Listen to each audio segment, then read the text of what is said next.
পুজো তো মোটামুটি চলেই এলো, আর মাত্র হাতে গোনা কয়েকটা দিনের অপেক্ষা। তো পুজো পার্বণ আসা মানে সংসারের কাজও কিন্তু বেড়ে যায় দ্বিগুণ। আর সংসারের কাজ বাড়া মানে আপনি ধরেই নেবেন যে আপনার বউ আসবে না।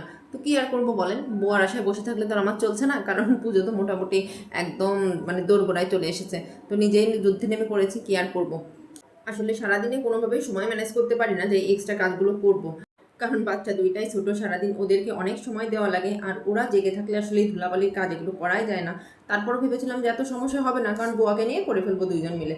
কিন্তু বোয়া ঠিকই আর 4-5 দিন ধরেই আসে না। তো ভাবলাম যে ঠিক আছে, কিছু আর করার নেই, যেহেতু করাই লাগবে শুরু করে দিই। তো বাচ্চারা যখন বিকালে ঘুমায় তখনই আসলে টুকটুক করে কাজগুলো করার চেষ্টা করি। আসলে সংসার হলে কত কিছুই না করা লাগে, তাই না? আগে ছোটবেলায় মাকে দেখেছি সারা জীবন পুজো পার্বণ আসা মানেই মা আর একদম দিন রাত এক হয়ে যেত কাজ করতে করতে। আর আমাদের বাড়িতে অনেক বড় বাড়ি, কাজ করতেও সময় লাগতো অনেক বেশি, আমরাও টুকটুক করে মাকেও কিন্তু হেল্প করতাম।